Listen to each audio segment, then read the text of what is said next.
Welcome to the next big thing in wrestling podcasting. This is the Gibby podcast with your host, Zach McGibby.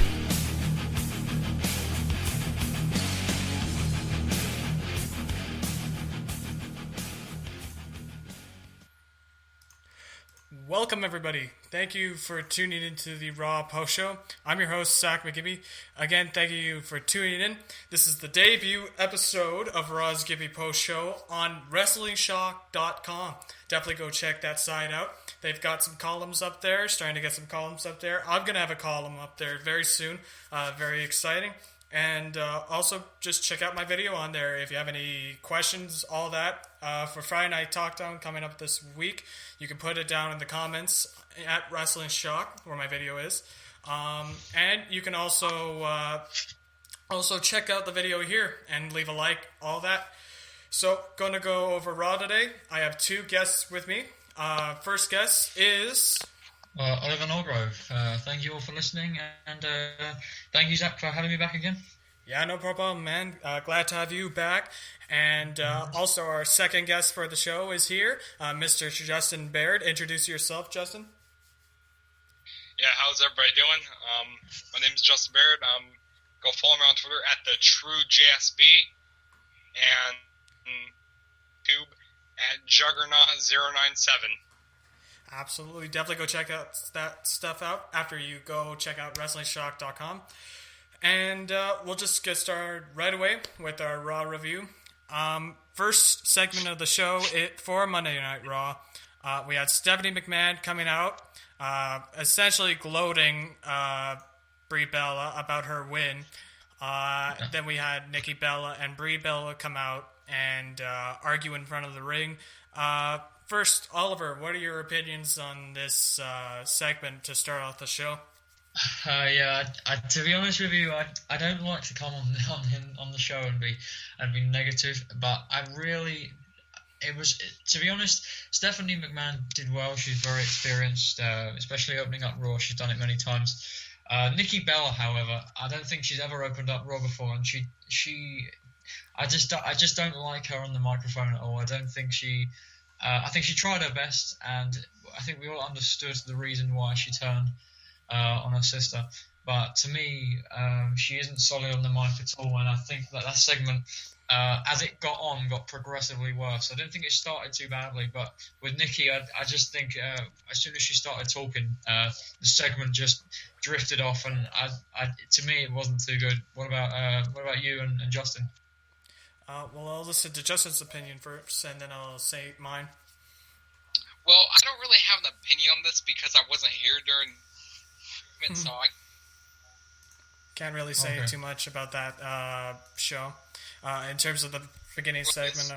So, I'll say this: it was an interesting segment to start off the show because I forgot to mention too that Stephanie McMahon came out to Daniel Bryan's theme music. Which was very much a heel move on Stephanie's part. And, I wasn't really too into this segment either. Just the way they've been building up that storyline ever since that cheating scandal. They didn't even really mention it during this segment. So I'm wondering if they've dropped it or anything like that. But I hope they have because... We talked about this. I think it was last week. We talked about this, and we all thought it was really, really an unnecessary addition to the storyline. So hopefully they have dropped it and realised how bad it is. And definitely. Justin, what do you think about Nikki Bella, especially on the mic, and what do you think of her heel turn? Well, I hate her on the mic. I can't stand her on the mic. She's horrible. We should just keep her off the mic. And also, this heel turn doesn't really do anything for this. I mean, I didn't really like the heel turn that much. I mean, it's whatever with me, I didn't really care about that. Yeah. Honestly, when I was watching SummerSlam, I didn't actually expect it to happen. I thought Nikki would come out and help Brie. But when it did happen, I was pleasantly surprised. I mean, it's always good to see some kind of surprise or twist, no matter who it involves. But I didn't. I mean, I don't think the opening segments of Raw was all that great, but then again, there have been worse segments on Raw, such as the whole affair thing last week. So I'm glad they hushed it up a little bit more on this episode. But I think that was really the only choice they had, because maybe I think WWE have actually acknowledged that it was actually as bad as it was, because I certainly think it was bad. Yeah. Yeah, that was just too. That was an awful way to continue the feud, because a lot of people have been saying that all the momentum from that feud ever since Daniel Bryan cheating affair thing, ever since that became involved in the storyline, a lot of people's interest just suddenly really diminished because of that. Because it is quite stupid the way they use that angle. Because I've been saying it. I've been saying it. I've been repeating myself, just like I say a lot of other stuff that I repeat. But this sort of angle is something. If you're going to pull it off, you have to do it at the very beginning of the storyline, not on the go home show of SummerSlam. So Yeah. Yeah. Exactly. Just while we're at the beginning of Raw, what did you think of the whole show in general? Because I remember, Zach, I sent you a tweet saying that for the first time in 3 or 4 years, I actually turned off Raw. I was sick of it at one point. Although the show did,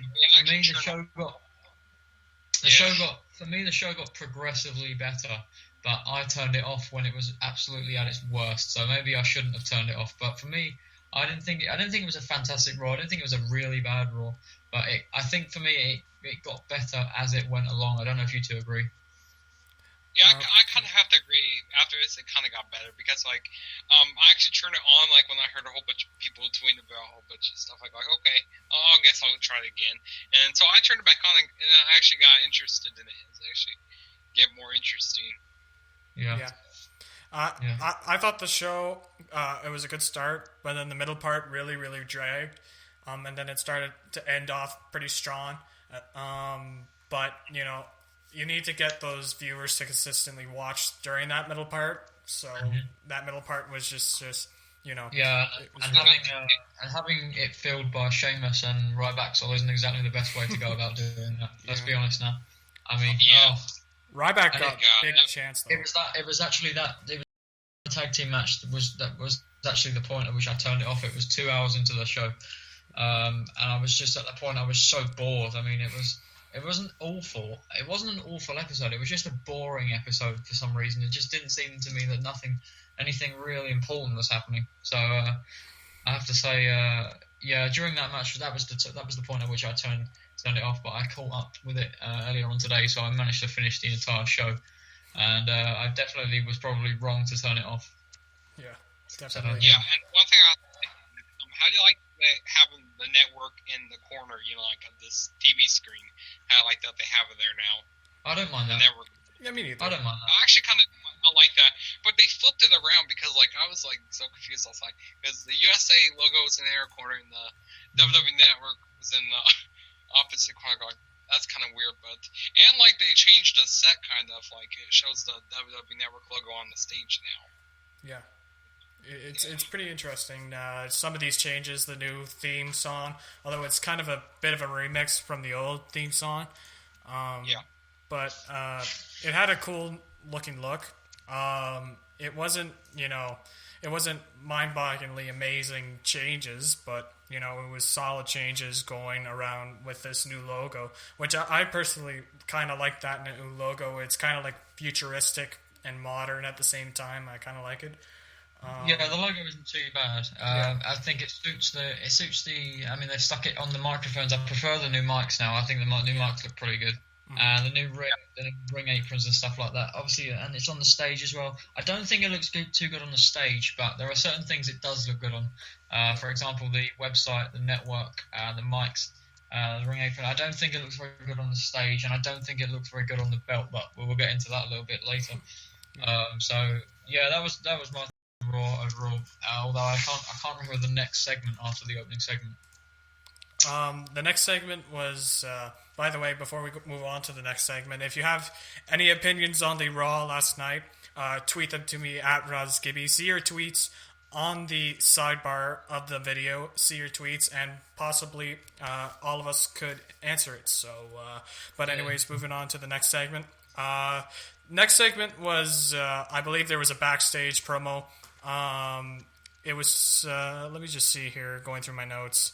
The beginning part, I know the match afterwards was Mark Henry and Big Show versus the Wyatts, which was a shocking victory, in my opinion. That Big Show and Henry beat the Wyatts. God. But I mean, the Wyatts to me have dropped off completely. The WWE seems to have dropped the ball with them, and why? I have to ask this: why are the Big Show and Mark Henry? Why do they need to beat the Wyatts? I mean, what kind of rub do they get from that? I didn't understand the match decision there at all. It wasn't. Well, I mean, it wasn't a great match, obviously, because you're not going to get a great match with those two. But why did they need to beat the Wyatts exactly? I didn't understand that at all. Like, it doesn't do much for Big Show and Mark Henry. Like, what do they have to accomplish, you know?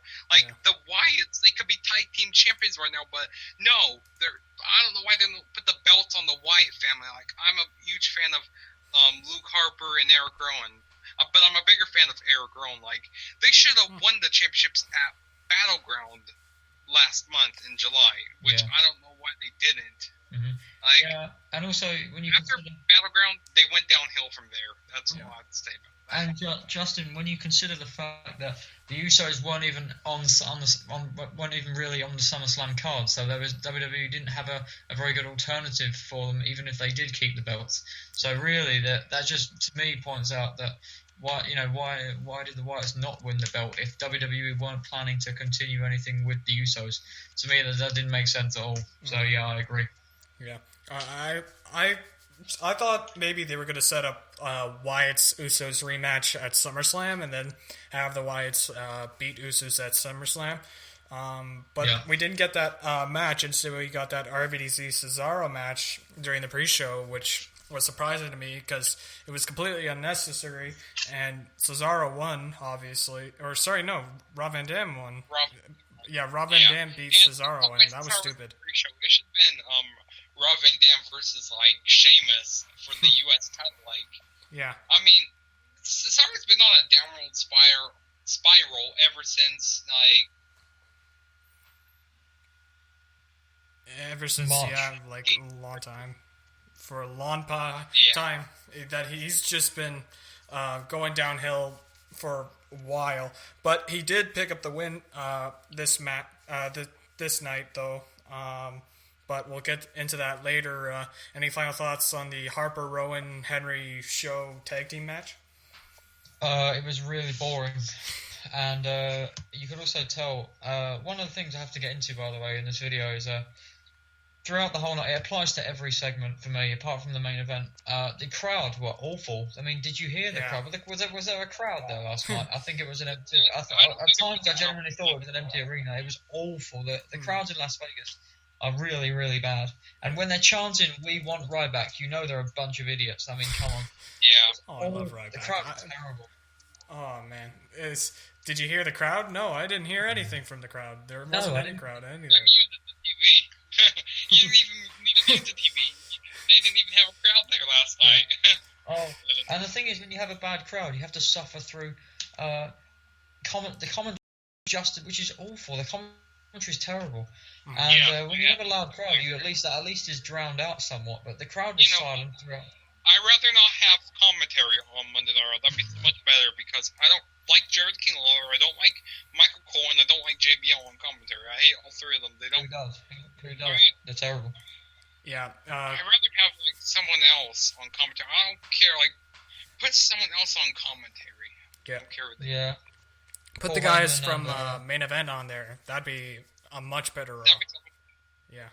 Yeah. I mean, I would have myself. I like Joey Styles' commentary, and I like William Regal's commentary, and I also like Paul Heyman on commentary. So those three would be my ideal. I also like Jim Ross on commentary. Ross, of course. Everybody loves Ross on commentary, though. Like Ross is like a legend on commentary. So I was thinking of a pairing of Joey Styles and Matt Striker. That'd be an interesting combo. I like Matt Striker. What did they do with did they have to release him, man? Matt Striker was really good. I liked him. He was like their best commentator. He was awesome. I like Todd Grisham, kind of. He's in ESPN now. Yeah. Which I like him. Todd Grisham was okay. I really liked Jonathan Coachman. I really miss Jonathan Coachman myself. Him and Coach and JR, their chemistry was good. I mean, everybody loved the backstage segments with the Coach and the Rock. I mean, years ago. I mean, we all liked those segments.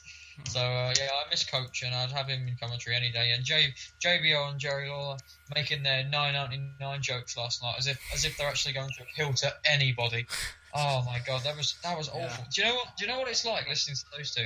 You know, like when you're at school and your teacher makes a really bad joke and the class goes silent. It's like that. It's like listening to that. That's what it's like. Exactly. And I think that's a good comparison to make there, because those two are terrible. Yeah, and the crowd were non-existent. Yeah. So, any last thoughts before we move on? All I have to say is that it was terrible. That's all I have to say about that. That match. Although I thought it was okay. I mean, I think Big Show works better with bigger guys, because smaller guys are like harder to work. He tries harder to move around. Yeah. So, but yeah, it was the match result which really shocked me. I mean, it was unnecessary. I don't see why they needed to. Yeah. So we go to a backstage segment. Ric Flair is with Dolph Ziggler, wishing him luck in the rematch of that night between Miz and Dolph Ziggler. And then the Miz walks in and reminded that Flair used to be allies with the Miz way long ago, and how and Flair was essentially saying now that Ziggler is that role now, his ally. And then to cut to another backstage segment where we had Renee Young interviewing Seth Rollins about beating Dean Ambrose at SummerSlam, and then Rollins cut a pretty good promo. Ice bucket on them. That was quite funny, actually. And then they start beating each other. I thought that was funny. I kind of like that. I was laughing hard on that. It was pretty funny. You just saw Dean Ambrose's face. It was freaking up. What? That was actually a good segment. And honestly, when the bucket was thrown over him, I didn't think it would be Ambrose. I thought it would be somebody else, because you'd think Ambrose would just attack him and not worry about a bucket of water. But when it was Ambrose and he said, "Oh, it was just for charity," then that was pretty funny. Yeah. And I don't know if you two agree, but I said now for the past few weeks that Dean Ambrose is the best thing in WWE right now. That's my opinion. Mm-hmm. I don't know if you two agree, but every week he seems to wow people and seems to really entertain. So that was a really good thing. Yeah, he's definitely a rising babyface within that company. Mm-hmm. Which is surprising, because he looks like a heel. Yeah, it does. It's pretty interesting how, but it's very Pillman-esque, eh? Like, he's very much Brian Pillman. Like, he's kind of like continuing what Brian Pillman couldn't, because, obviously Pillman met his unfortunate death, but, it's essentially like a reincarnation of Brian Pillman, in my opinion, so. Yeah, sure. But not complaining at all, because Pillman was also really, really awesome, so. But Ambrose, it's interesting, like, just the way he looks and all that, how he's just, a massive, massive baby's face. And that's probably because he's so good at, like, expressing anger and hatred to his opponents, so. Yeah, exactly. Yeah. Also, by the way, I have to ask you two, what do you think about the whole Ric Flair Ziggler, if there is going to be one, the mesh between the two? I think they mesh pretty good. I mean, like, Ziggler kind of reminds me of kind of like a Flair, kind of. What do you guys think about that? Yeah, Ziggler is very much like Flair. He kind of he's got the wrestling ability, like, not Shawn Michaels obviously, but he's got some very good wrestling ability. He kind of reminds me though, like, he's like a combo of Ric Flair, Mr. Perfect, and Billy Gunn all in one. Really? Yeah, he is. He's spit an image of Billy Gunn, definitely. Like, he knows how to do the walk, the Flair walk. Because I've seen him do it a few times before, and like, I would say, he has the he reminds me of Ric Flair, Billy Gunn, Billy Gunn, and who else did you say again? Perfect, Mr. Perfect. Mr. Perfect. Yeah. Also, too, like, obviously he's not as big as Billy Gunn. Like, Billy Gunn was a tall guy. But, he kind of just presents himself like Billy Gunn, The way he kind of just acts, it just very much like Billy Gunn, in my opinion, so I don't know. Yeah, definitely. You'd think they almost look like father and son. Because Billy Gunn is 50 years old, actually. Yeah. So, not out of the realm of possibility, so. Yeah. So definitely there's a good, comparison there, yeah. Yeah. So, move on to the next backstage segment after commercial break. Kane and Triple H are talking, then Seth Rollins walks in and starts complaining about having the ice dumped all over him by Dean Ambrose. Triple H says that there will be a rematch, and the WWE Universe gets to decide what kind of match they will have, that the Universe would be responsible for Ambrose's fate. The three options, I believe, were false count anywhere, no holds bar, and no disqualification. So. Yeah. Which is all the same thing, by the way. Essentially. There's one thing I have to say about this. Why didn't they just wait till Night of Champions to do this? Like, why put this on free television? Like, why not wait till pay-per-view? Like, well, why? But Ambrose is leaving, I've heard, for a movie. So I think that's why they did this on Monday. Like right now, so so when he comes back, there'll be a whole big, surge behind him. So I think maybe that's the point of that. Two problems with the. I'm sorry. Two problems with the backstage segment were, firstly, as I said, the match types are all the same, and that really, really bugs me because WWE seem to think that we think there's a difference. Yeah. And when they getting people to vote through the app is silly because if they do it through Twitter, more people will get involved and more people will see it. Mm-hmm. So that was silly. And also, every single week now, I seriously sit there and consider why I liked Kane so much in the first place. Because, I mean, there was a few years, first 6 or 7 years of his career where we all liked Kane because he was cool. But this now is just awful. And every single week he seems to become more, he seems to get worse and worse and worse. And I can't stand him in a suit. I can't stand anything he's doing at the moment. So that really is to me when he's backstage talking to Triple H, who by the way in storyline had sex with his dead girlfriend. So. So, I mean, it's just awful, and there's just nothing really that they can do to justify why this is happening, because it's not Kane at all, and if he's doing this, then he must have just retire. I really don't like it. Yeah. Yeah, he's 48. Yeah, he's 48, and, if you're considering a gimmick change for a guy who's, 48 years old, it's probably time for him, Kane, to just put up the wrestling boots and just retire. I did like Kane, though. What's there for him to do? Yeah. Exactly. Other than being a nuisance in other people's matches, so. Yeah, you should have seen I typed at 4 a.m. last night. I was when Raw finished. I was doing something else at the time, and I knew that the show had finished. So I typed it on Twitter server because I see everybody moaning about the main event, and I typed in Kane in the Twitter search bar. And everybody was just screwing at him. Everybody seemed to hate him. Yeah. And I watched it back afterwards, and he messed up the choke slam on Dean Ambrose through the table, which was kind of stupid. And I don't see why he had to. He needs to get involved in all of these matches between the two. I don't see why he can't just stay out of it. And he's really beginning to annoy me. Because Seth Rollins and Dean Ambrose is currently living up to being one of the best feuds we've had in a long time. So have people constantly getting involved in the matches, it becomes tiring to watch. I don't know if you agree. Yeah, I have to agree with you because I'm tired of all these interruptions in the matches. Because I think they can have great matches without anybody getting involved. Yeah. I don't know about you guys, but that's my opinion.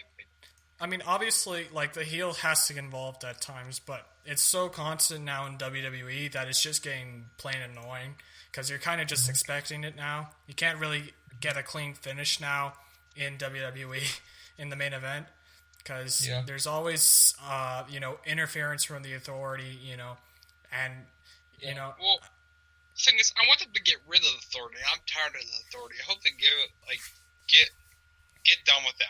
I'm tired of it. I've been tired of it since Mania time. That's how sick I am. Yeah, I think the Authority has run its course now, I think, and the whole heel Authority figure has been done so much in wrestling for years and years and years that they really need to do something different now. And it's really, really, the Authority, the whole angle has run its course now, and I hope they don't rehash it when Daniel Bryan comes back, because they don't need to do that all over again. They really don't. So I hope Triple H and Stephanie, they're good behind the scenes. They're good for the company, definitely. But on TV every single week doing the same stuff, I'm sick of it too. I agree with Justin. I want it to go completely now. It's been done. Yeah. Well, here's how they can get rid of it. Okay, all the Authority stuff. Okay. Have Brock Lesnar turn on the Authority. You know what I mean? Have him turn on the Authority, and have him send out like Randy Orton, have him to face him. Have him send out like pick Roman Reigns to face him, like Batista and people like that. I don't know. I'm just saying random people. And then Daniel Bryan finally comes back. He wins the Rumble, next year's Rumble, and he goes on to face Lesnar at Mania, and that's how we get rid of the Authority. Yeah. And I think that would work. I'm thinking more like, I think Vince McMahon is going to eventually come back and try and get his company back. And I think Vince McMahon's going to have a representative to face Triple H. Maybe like... Yeah. Well, just maybe like... I would like to see The Rock come back and face Triple H. Hear me out on this one, okay? I would like to see Triple H versus The Rock, because back in like 2000, 2001, it was like the best feud going on in WWE at that time, because that was such a great feud. So, and we never got that match at WrestleMania. So it would be nice to see them have a match at WrestleMania. So maybe like The Rock comes back for Vince McMahon, and Triple H will wrestle The Rock at WrestleMania.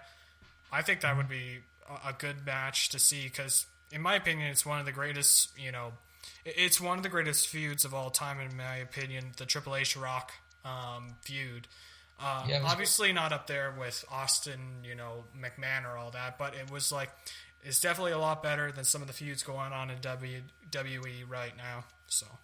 Yeah, for me, I think, obviously, Batista has stated that he wants to retire in a match with Triple H, and I actually think he's going to retire in a match against Triple H next WrestleMania. I think Batista Triple H will actually be on the card for retirement. So I don't think it'll be Rock Triple H. I hope we don't get that again, although you are right, Zach, about the rivalry being really good. It was a really good rivalry. The thing is with that is that, it's 2000. It'll be 2015. Do a lot of people really want to still see The Rock versus Triple H? That screams 2001. And that's good for some people, though. That's good for some people want to see it. A lot of people won't. I don't like The Rock anymore. I don't think he cares. He does it for the money. He's like Lesnar. Except that Lesnar's actually willing to actually have a brutal match when The Rock isn't. So I don't want to see The Rock around anymore. But I think we'll see Triple H go 1-on-1 with Batista next WrestleMania. And however well the fans react to that, I don't know. I wouldn't mind seeing it. I don't mind. I have my predictions for next WrestleMania in terms of the card, but you can never really set them in stone at the moment. And Justin, with what you were saying about how to get rid of the Authority, you were saying throw Roman Reigns at Lesnar. To be honest with you, as much as people will want to see that, I think we can all agree that Roman Reigns is not ready to beat Brock Lesnar. He's not ready yet. And we saw it at SummerSlam. Roman Reigns did pretty well. By the way, he looks awful in blue. He did pretty well at SummerSlam, although Brock Lesnar is a much bigger star than he is, and likely will ever be. So I really don't think Roman Reigns is ready yet. And so for the whole speculation behind that match, obviously we'll watch it. It'll be a good match to see, but for me, Roman Reigns isn't ready for that spot yet. I don't know if you... But time will tell, really. we're not even close to WrestleMania season yet, and Reigns could, like he could eventually become a big star in the company, and the only way to get over is to go over Brock Lesnar, and I think that could work because Brock Lesnar is such a polarizing figure, and if he does beat Brock Lesnar at WrestleMania at that high, big of a stage, then that would really make Reigns go over as this big babyface that he was the one who beat the one in 21 and 1, right? So that could really, really get Reigns over. So that's just my opinion, though. He needs, with regard to Reigns, for him to be that next huge star, he needs to make several adjustments, and one of them needs to be his ring attire at the moment. For me, I don't think it's good at all. I 100% agree with you, because he's been wearing that attire for a real long time. He's been wearing that since the Shield. Like he needs to stop. But it's and a way also to get over, his though. entrance and his theme music is very, very Shield-like. Well, it is Shield-like. So, it is a Shield. It's really Roman Reigns needs to forge his own path now. So, in order to do that, he needs to individualize himself as much as possible for me. But that's really helping Reigns get over, though, is the Shield stuff. The Shield got over from all that stuff. If Reigns still has that stuff, he'll still have that, overness, if you know what I mean. Yeah. But this will only wash for a certain amount of time, and there will come a time where he'll need to go fully fledged, on his own. Evolve his character. He has to evolve his character eventually. So, so really got off topic there, but it was a good conversation. Next match on the Raw was Paige versus Natalya, in which we had another interference from AJ, in which Natalya came in and with the roll up on Paige for the win. And then we got more CM Punk chants, of course. What were your thoughts on this match and the way they're going with this Paige AJ Lee storyline? I tell you, I'm really sick of seeing AJ Lee skip around the ring. I'm really sick of that. How many times does she need to do that? Was that not overplayed in 2012? I'm really, really tired of seeing that every single week. And although the match wasn't too bad, and the storyline has been pretty decent, I'm not going to criticise the storyline. It's been fine. But really, AJ to me is running dry, and she doesn't seem to be doing anything really all that entertaining anymore. So I don't know if you agree with me on the whole her skipping around the ring. Has she not done that enough now? I mean, she's done that enough. I mean, I'm tired of seeing back in 2012, it was alright in 2012 because she was all crazy, and she still is crazy. But it's gone to the point where it's getting annoying. There's a lot of things that in WWE are getting annoying these days.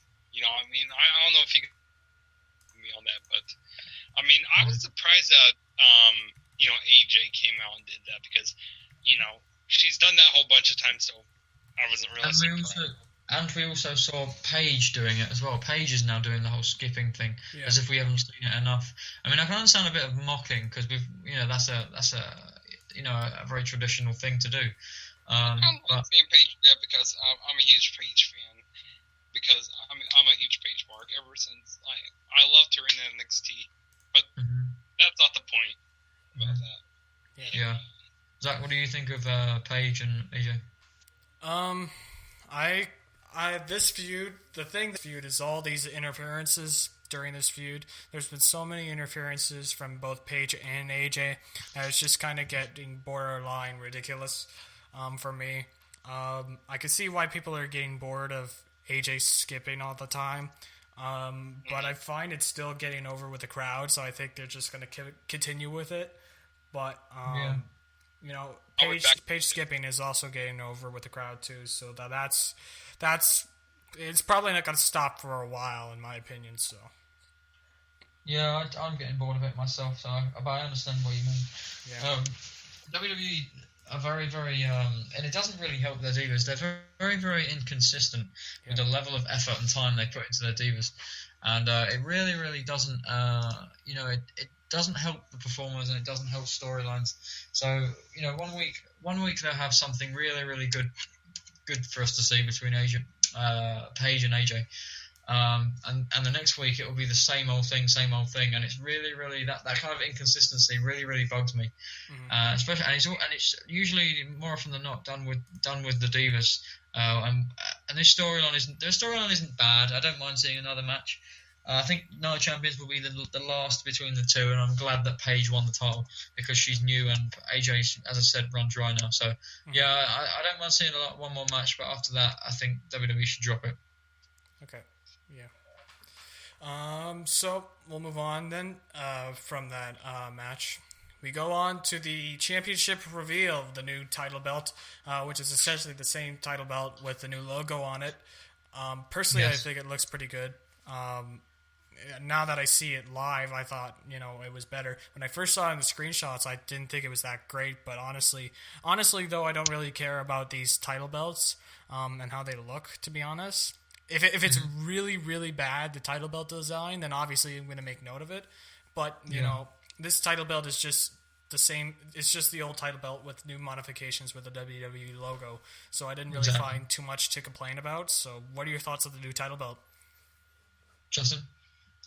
Oh, he's not. Okay. Yeah, I think the new belt is okay. It's, as you said, it's a complete almost complete replication of the last WWE title belt, the one that The Rock introduced. And honestly, to me, it looks okay, but it doesn't look like WWE put that much effort into it because it's so similar. And this whole make the logo as big as possible in the middle of the belt thing. Yeah. What is this? Where has this idea come from? Because to me, what made the World Heavyweight Championship look so good was the traditional World Heavyweight Championship. What made it look so good was that you had a small logo at the top, small engraving, and you had jewels, you had things that decorated it and made it look good underneath it. And they didn't the logo, which we don't need to see because everybody knows the logo. We don't need to see that take up an entire belt. Although the belt isn't too bad, it could look worse. At least it doesn't spin. Come on. At least it doesn't spin. But as I say, they could have put more effort into that. And to me, the logo is okay. I don't mind the logo, but it's too big on the belt for me. Yeah. And I'm surprised. I'm not surprised that they gave the belt to Lesnar because I knew he wouldn't want to carry around two belts. He always gets what he wants. Does our big old Brock. But yeah, the belt looks okay to me, and but I just wish that the logo. I just wish more effort had been put into the centerpiece to it because the logo takes up too much space, and they could have been a little more creative there, definitely. Yeah. I see your point. Like, I'm guessing you like, subtlety in the belt, nothing too crazy, and just looks like a traditional World Heavyweight title belt, Exactly. Yeah.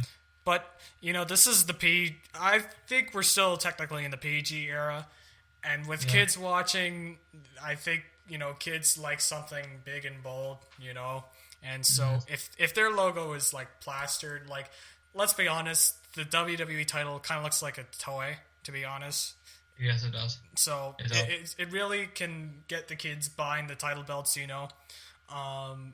because it's just so, like, I'm not too big of a fan of the title belt, but it's very cartoony. But since this is technically still the PG era, it's just it's big, cartoony, and it appeals to kids, so kids will buy it. So I think that's why there's so much like a cartoonish aspect to the title belt, and that's why everything's so big. And also too, WWE wants to have their name all over the place and have their logo all over the place. So don't we know it? Yeah. I see what you mean about the whole marketing aspect to the title. That's probably one of the reasons why they've added it like that. Yeah, I see that. I didn't actually, when I was a kid, I didn't buy any of the replica title belts. What did you buy any? Yeah, I have I didn't have obviously the uber expensive replica belts, but I have like a toy World Heavyweight Championship belt laying around. So. Okay. Yeah, because I just think the presentation of the belt has to be done well to appeal to as many different people as possible.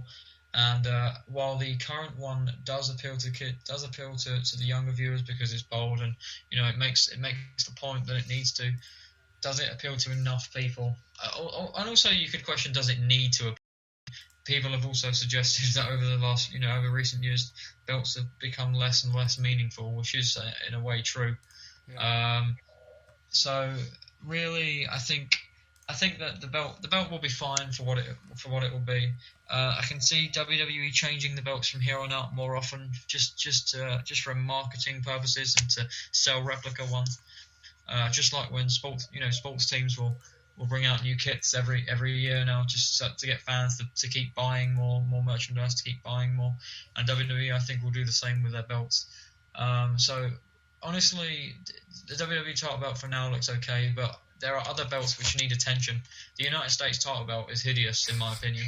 I mean, I'm not American, so I don't care for the whole American flag. I understand why it's there, of course, because of the name of the title. But the flag. I'm sorry. The belt for me looks tacky, and much like the new world title belt, just very very up in your face, very garish. And the United States title is very ugly for me. The Intercontinental Championship is okay, and the world title, we've just spoken about that. But I see what you mean from a whole marketing perspective, and I honestly think that WWE will change the looks of their belts more regularly from now on. Yeah, keep up with the marketing trend and all that. And so Justin's still not back, so we'll just move on. So next segment on the show was, I believe, The Miz and Dolph Ziggler coming out for their match for the Intercontinental Championship, which also got a nice little redesign too. Which is also essentially the same thing, so don't really need to talk more into that. This match I thought was better than last night at SummerSlam. A lot of people really liked that match last night. I didn't really find it that great last night. This match I thought was better than the match previously. But the ending, the count-out ending was, I didn't like that ending. I don't know about you, but I didn't like that ending. I understood the ending storyline-wise because it means they'll probably have some kind of rematch at Night of Champions. Mm-hmm. I found the match at SummerSlam pretty enjoyable, actually. I didn't mind it opening the show. I didn't think it would be I was pleasantly surprised by it. I think it would be a good way of summing that one up. Yeah. I didn't like the match on Raw, although I didn't watch all of it because I was in and out of Raw. I was becoming ever more tired at this point. Yeah. And honestly, by the way, what is the Miz wearing to the ring? Is that some kind of rabbi robe thing? Is he some kind of Jewish leader now? I don't understand this at all. The Miz is awful. I don't like the Miz at all. Some people who wrestling powerhouse. We've spoken about this before about the Miz, like his new character, and honestly, it does suit him. But he just doesn't. For some reason, fans don't seem to care about him anymore. And he hasn't had a good reaction at all since he's come back. Not even one. You remember the night he returned, he got absolutely no reaction. Yeah. So I don't mind seeing this, but not for much longer. Dolph Ziggler is much better than the Miz. Is much more entertaining, and the fans connect to him far better, as we all know. So I don't mind seeing another match at Night of Champions, but yeah, I'm not massively into this feud. Yeah, me neither, but as long as Ziggler has a title belt, I guess, and is still relevant, in a feud or something like that, at least he's getting relevant. And, I think the two characters mesh pretty well. You have the show-off versus, the Hollywood actor. I think that's a good way to build storyline. It's weird though, that kind of storyline kind of works for a heel versus heel thing. But exactly. they're trying to make it work, and it's working all right. But I could see why people don't like The Miz. Very good talker in my opinion, but his wrestling skills don't really help out those talking skills. I actually think the complete opposite. Some people think that the Miz is a really awful wrestler and a really good talker, and some people think the opposite.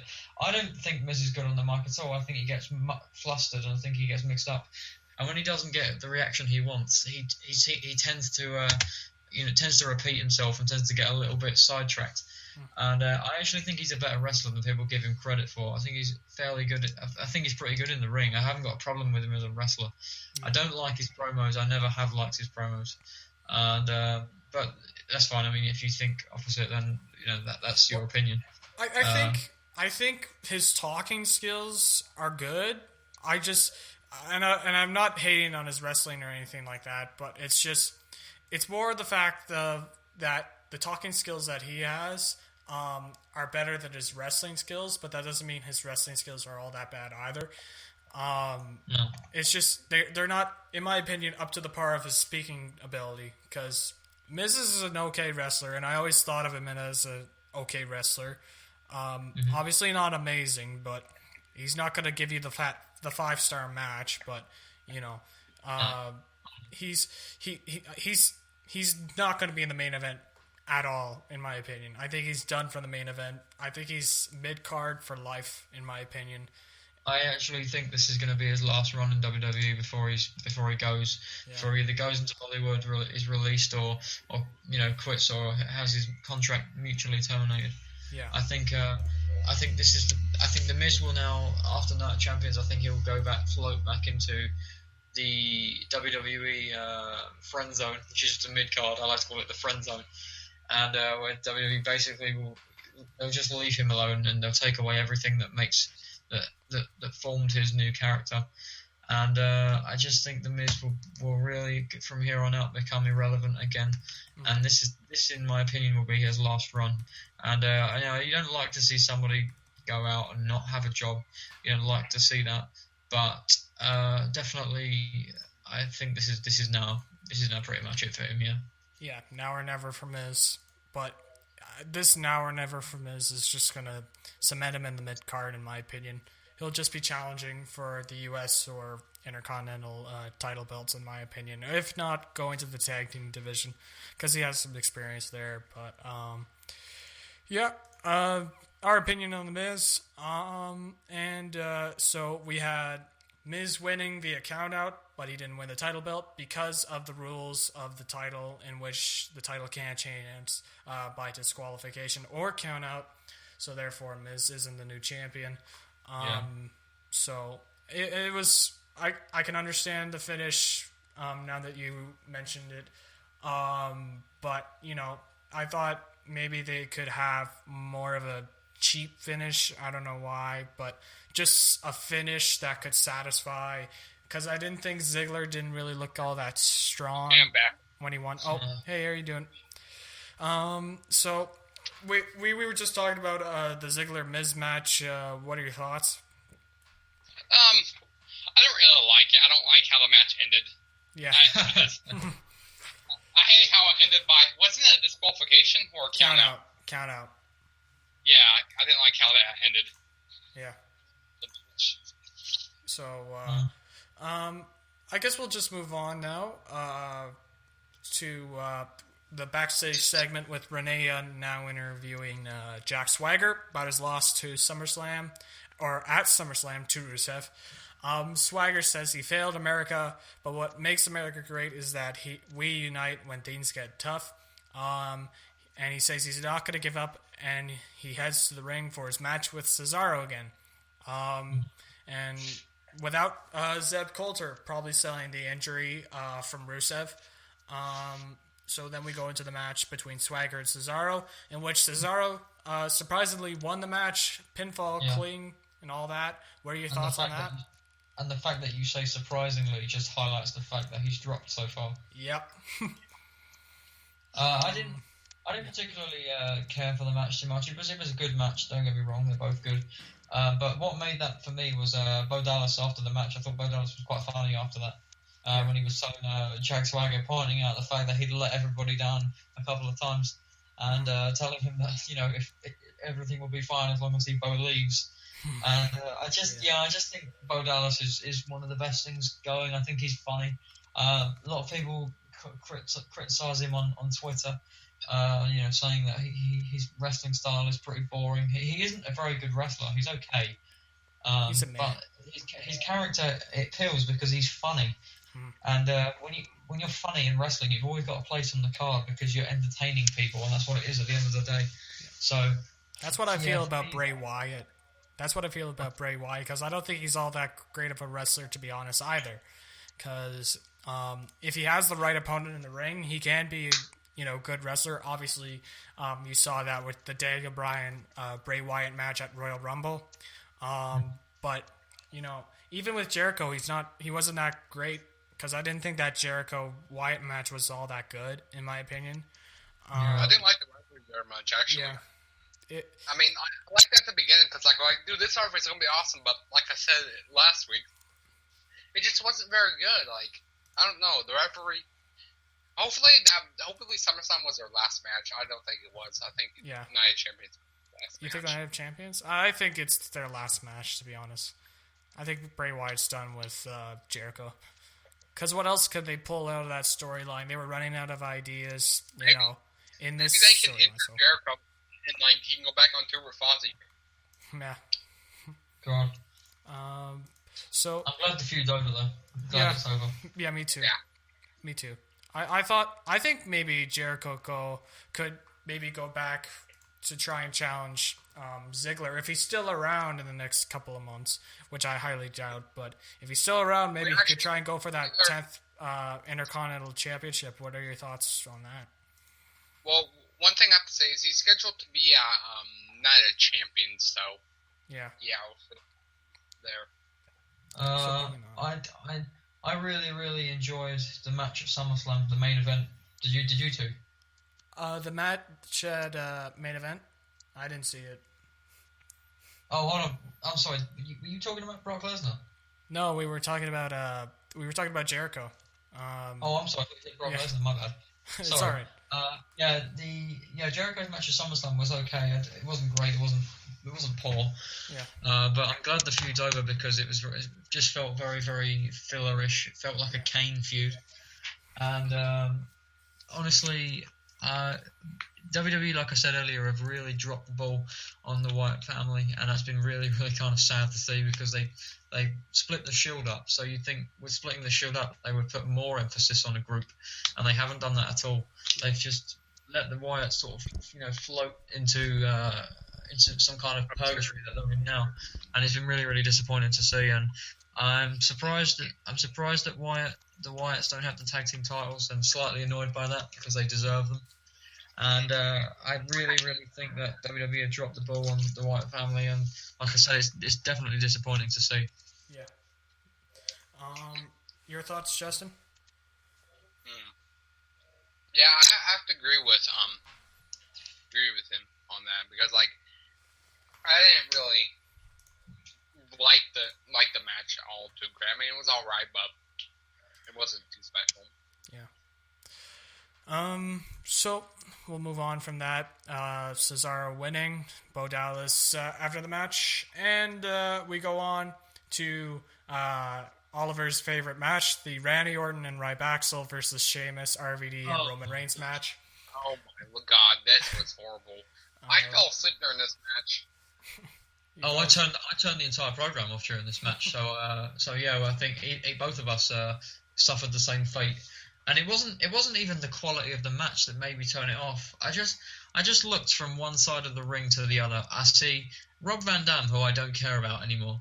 I saw Sheamus, who I've never cared about and who's horrible. And then I saw Roman Reigns, who's okay, who's pretty good, but you can't have one good wrestler in a 6-man tag team match because it's still boring. Then I looked over the other side of the ring, and I actually got a message from a friend on Facebook at the time, and he said, "I'd hate to be Orton right now, having to team with those two." And I replied to him, "Yeah, I'd hate to be those two right now, having to team with Orton because they're all as bad as each other." Obviously, Randy Orton's better. I know that. Randy Orton's in a different class to Ryback, but honestly, 5 of the 6 are horrible. I don't want to see any of them. And, I was thinking, why am I watching this? I'm sorry? Sorry? I said they need to split Ryback up. Oh, they need to push Ryback up. I agree with you on that. I don't think Oliver agrees on that, but I agree on that. I really like Ryback as a team. Actually, I think they're pretty funny. It's Ryback that really carries the team, though. I mean, Axel has the charisma of a paper bag. Like, he's not charismatic.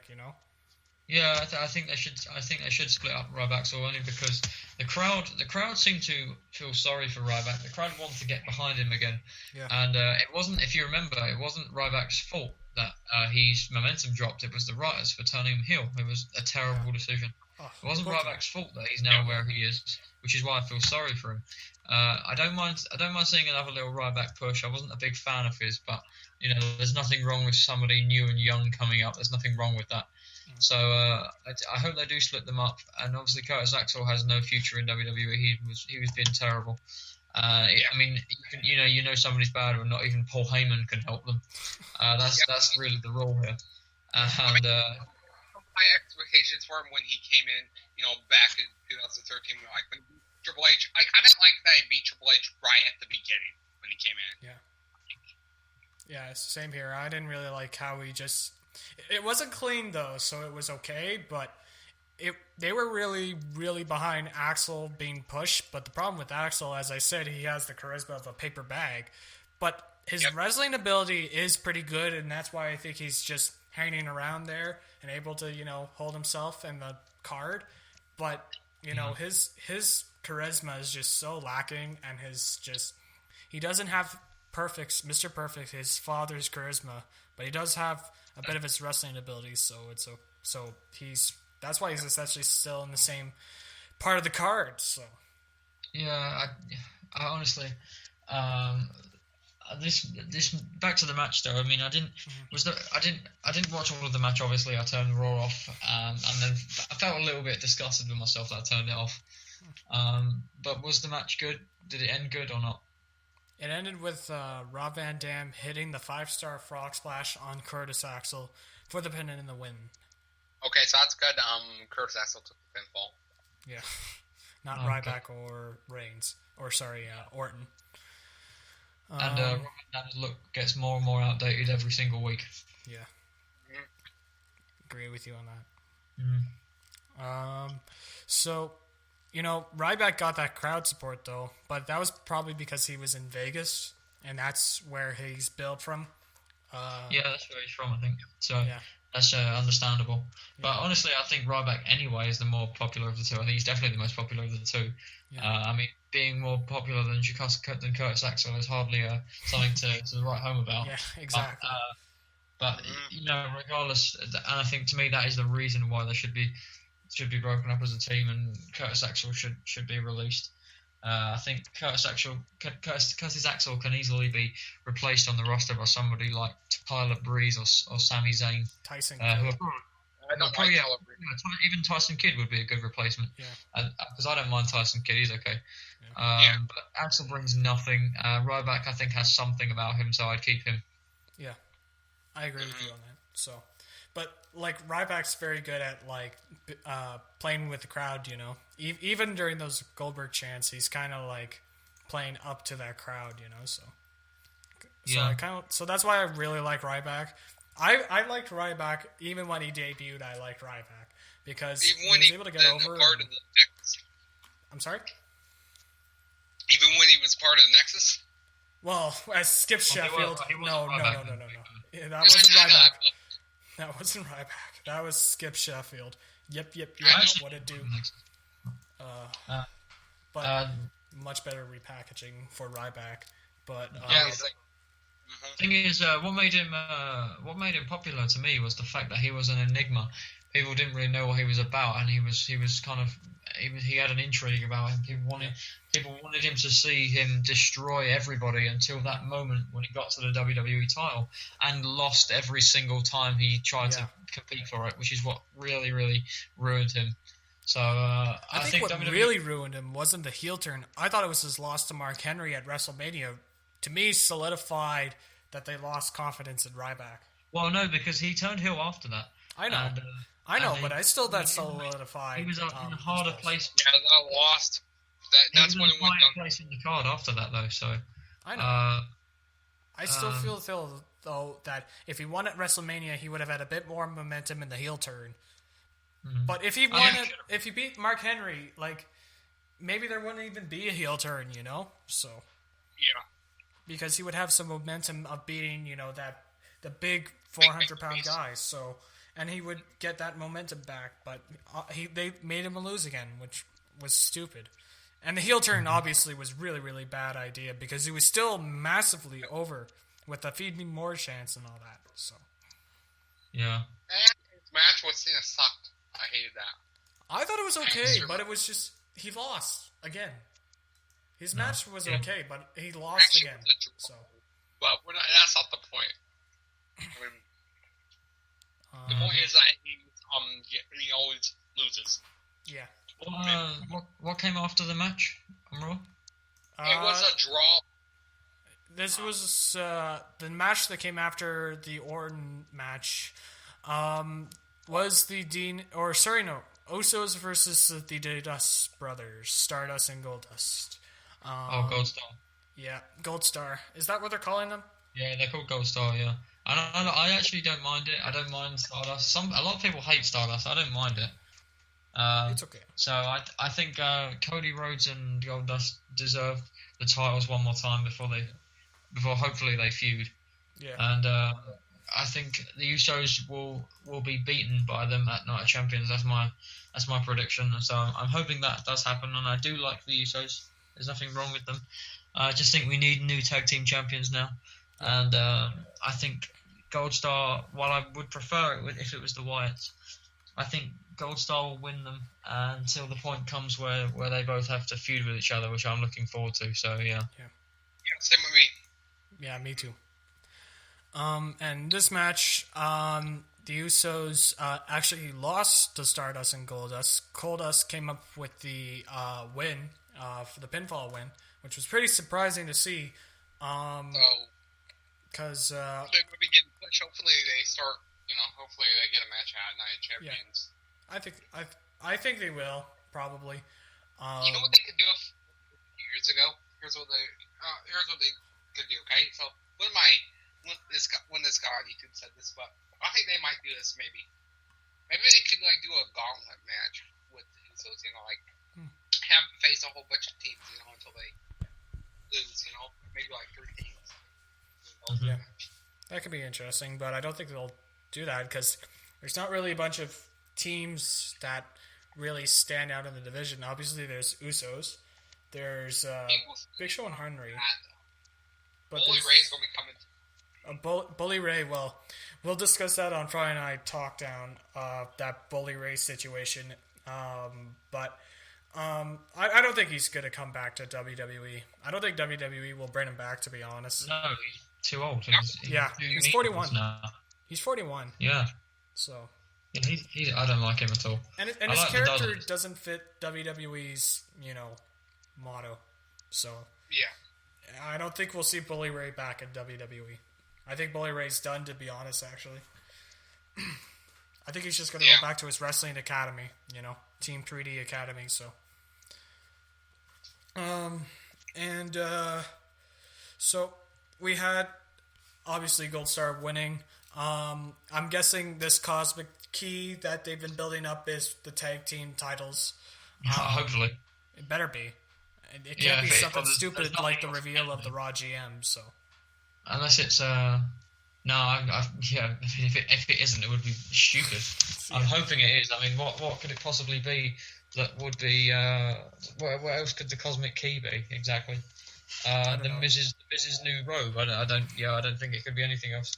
It could be Dusty Rhodes coming out in yellow and black paint. Who knows? Oh, yeah. Oh, man. Oh, yeah, because we all want to see that. Oh, yeah. Although I do like Dusty Rhodes. Yeah. But let's see Dusty Rhodes come out in tights and black and white. See how that goes. Or black and yellow, sorry. Yeah. He'll look like a big old bumblebee. That'll be interesting. Yeah, I was just going to say that, actually. Yeah, he would look like that. Yeah. But it better be the tag titles. It can't be anything else. It can't be something stupid. Better not be something stupid. No, it will be. I'm hoping they do win. So, yeah, I think they'll win. I mean, if they don't defend the titles of Night Champions, I go like, why do they call it Night Champions? Then? Because like they should defend every title at that pay-per-view. Yeah. You know. They probably think will. they should defend every title at every pay-per-view. Yeah, exactly. That's why you have the titles. So Yeah. So Night of Champions is just essentially an average pay-per-view. Events, so. Yeah.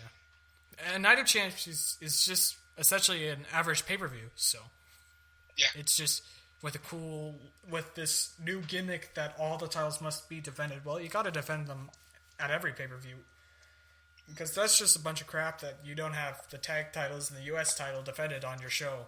On your second biggest show, you don't have it defended. Mm-hmm. God, yeah. So, we'll move on to the backstage segment. Next ring segment, we had Lana and Rusev coming out of the break talking about their victory at SummerSlam in the flag match, which wasn't even a flag match. And then Lana was praising Russia, Vladimir Putin, yada, yada, yada.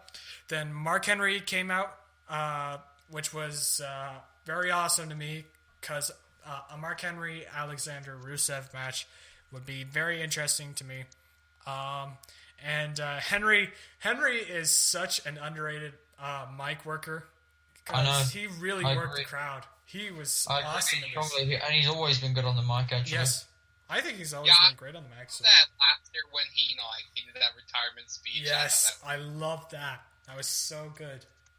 That segment was so good. I love that segment. His retirement swerve was one of the best things I've seen in a long time. Yeah, it was so good. Henry really pulled it off too. So, but this was a good segment. It'll be cool if we see a Rusev Henry match at Night of Champions. Better not be a flag match, or as I called it, a normal match with flags at the side. It was just.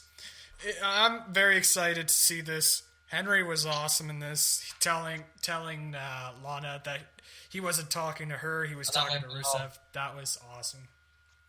Mm-hmm. That made me laugh. Yeah. And he's always been quite charismatic, actually. People would forget that. Yeah. And I would like to see him hold the title one more time, in my opinion. That Cena Mark Henry feud last year that stemmed from that retirement match or the retirement ceremony. Sorry, I would have liked to seen Henry just carry it very shortly, and then have Cena, take it back just to give Henry that one last title run. But I think I don't think WWE are going to give him the title again. Though. No, I wouldn't put money. No, they won't. They won't. But I would. But they won't. So. We'll move on to the final match of the night, which was definitely the best match of the night. Seth Rollins versus Dean Ambrose in a Falls Count Anywhere match voted by the WWE Universe. This match was awesome. It was already planned to do this match. I hate how much vote for this stuff, but, they already, they're already going to have, they're going to have a different match anyway, you know what I mean? Yeah. So they purposely put these bad match types in, and then you have the really, really good match type that people are just going to automatically vote for. So it's stupid. But and they're always yeah. And but this match was awesome. A lot of great stuff happening in this match. A lot of notable stuff. Superplex off the top into the table. We had Ambrose scoop slamming Rollins with a chair on his back, which I thought was pretty cool. But definitely a lot of people will remember from the end of the match when Kane came out. He was sitting on something, and people didn't know what it was.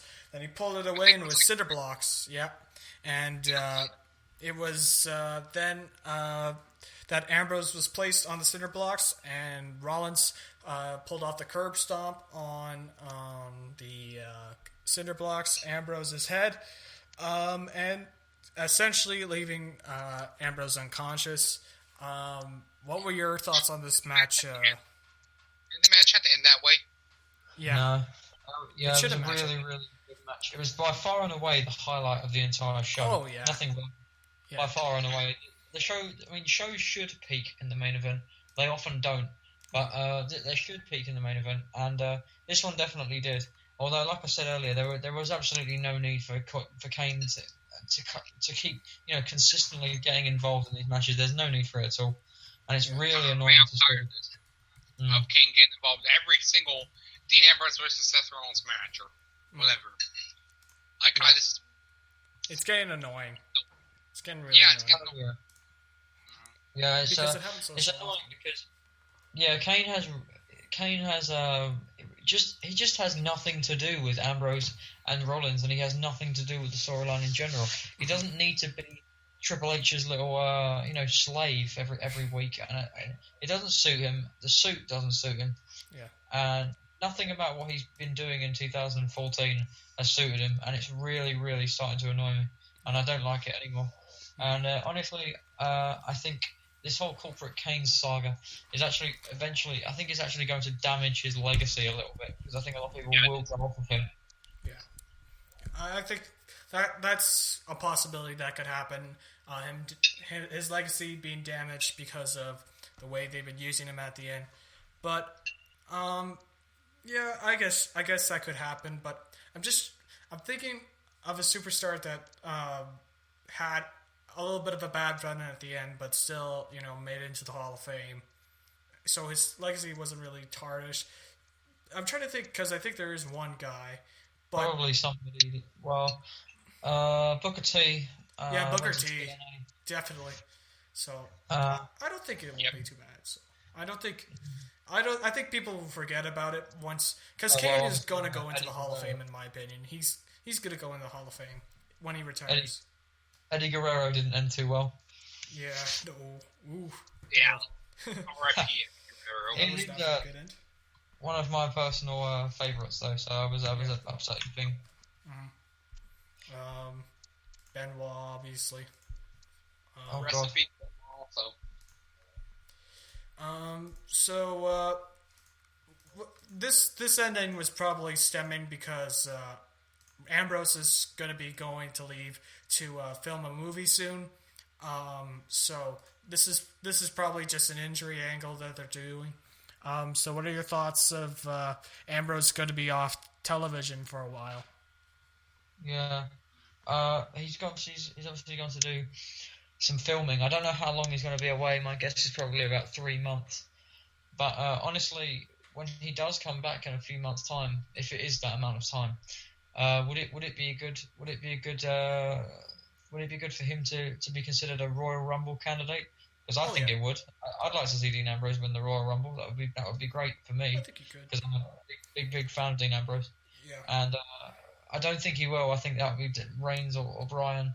Yeah. But I really, hard to tell what they're going to do with Ambrose, because you could turn him heel and he'll be really good. You could keep him face, he'll be really good. And so obviously there will be a payoff to this feud for somewhere down the road, and it will be good. I am looking forward to it, definitely. Yeah. Your thoughts, Justin? Yeah, I mean, I agree with you, Oliver. I agree with everything you said about that. He's great as a heel, and he's also great as a face. I mean, anything will be good. But there's a few guys I like as heels and faces, but Ambrose is one of those guys who I like as both. You know what I mean? Oh yeah, definitely. And I just don't like how they had have this match on free TV. They couldn't had it on the pay-per-view, but like you said, Dean Ambrose is going to be doing the movie, which I don't know if the movie's called. I don't know how good of an actor he is. He's probably a pretty good actor, well, he's got a lot of charisma, so I imagine he'd be quite good. Yeah. I mean, he's going to be a lot better than Randy Orton or Triple H. I'll tell you that. As an actor, definitely. Or seeing. I can actually see him as an actor long term in the future when he's done wrestling. I can actually see him going into because to me, when I look at him, I see him playing like a role of like a sick serial killer or some kind of stalker, and he has that look to me that screams killer or something. He looks like a bad person, which I think people really, really kind of gravitate towards because he has a look that really, really stands out, and it will help him in the ring, and it will help him with fans, and will help him when he does do movies. So I think he's going to be one of the central figures in WWE for the next decade to come, definitely. Maybe Ambrose comes back as Jacob Goodnight. Who knows? Maybe he'll come back. Oh my god! Oh yeah. My god! Oh, I love that. Oh yeah, definitely. That'd be very interesting to see Ambrose come back as Jacob Goodnight. Obviously, that's not going to happen. That's Kane's gimmick. If they bring Kane back as Jacob Goodnight, that's just going to be the end of me. No, Ambrose CZW days. I love those days of him. Those are awesome. Yeah. And I also love Seth Rollins' Ring of Honor days. And can you believe it's been it's 4 years since they've been in the Indies, and now they're on this big stage. So they were on this big stage facing each other. And that really is something that people can get behind. The whole working your way up thing. I think everybody can relate to that. So that's probably one of the contributing factors to his popularity. Honestly. Yeah. And so I think he's going to do really well come the end. I think I made the prediction when the Shield, were young were young and just started out that Ambrose would do the best of the three, and I still don't see that changing. I don't care how strongly Roman Reigns is pushed. I think Ambrose will be the fans' pick, and I think he'll do the best of the three. Yeah, I agree with you on that. And I'm also a huge Rollins fan. I'm always Rollins. I'm not afraid to heel or face. Because he's from my hometown, and I'm always my hometown boy. Yeah. So, exactly. Yeah. Well, what would you give Raw overall, you two? I'd give Raw a total out of 10. I'd probably give it about the middle part dragged as per usual as the other Raws. Beginning was alright. The ending was awesome. I'm going to give it a 6.5 out of 10 because the match at the end was really, really good. Definitely the best match of the night. The beginning segment was but I thought the Big Show, Mark Henry versus the Wyatt family was an interesting match, but obviously not that great. I hate that then. Yeah. And the Miz Ziggler match was pretty good. So I'd give it 6.5 because. What about Justin? I have to give it a 6.5 also because like you said, the middle part dragged on, and I hated somehow some matches ended, and the main event I liked the main event, it was good, but I didn't like how that Kane got involved, and yeah, 6.5. That's what I have to give it also. I'm gonna give it a 6. I think it got, as I said, it got better as the show went along. I don't think it was a great Raw. The main event, as I said, by far and away the best thing about it. And honestly, I'm hoping for a better Raw next week because I think we now need a really good Raw. We haven't had one for a few weeks, so I'm looking forward to next week's Raw because it can only really be better. I wish every Raw was great. That's the thing. If that'd be awesome if they made every Raw great.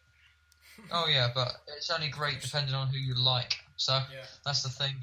It's all subjective. So that's all we have to say, bro. Yep, all good. So anything you want to plug before we head off the air?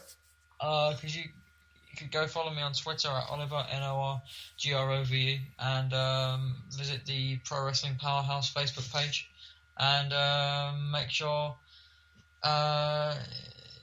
like the Facebook page, and thank you to Justin and you, Zach, for the conversation this evening. It's been good, and God save the Queen. Yeah, no problem. And Justin, anything you want to plug? Yeah, so go follow me on Twitter at the True JSB. Again, it's at the True JSB, and go subscribe to me at Juggernaut097. I make a lot of DVD unboxings. I do pay-per-view reviews. I do pay-per-view predictions. And I do day in the life videos. So, yeah, go subscribe to me there. That's pretty much all. I will talk to you to some point soon. Thank you. Sounds good.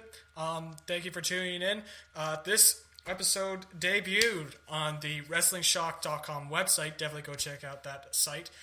Great columns going to come up. I'm going to have one soon. And I'm going to have my videos also being on there. So definitely go check it out. And also, too, thank you for tuning in. If you have any questions for Friday Night Talkdown, send them to me at RozGibby with the hashtag AskGibby, and I will answer your questions on Friday Night Talkdown. And for Justin Baird and Oliver Norgrove, I'm Zach McGibby. Thank you for tuning in, and good night.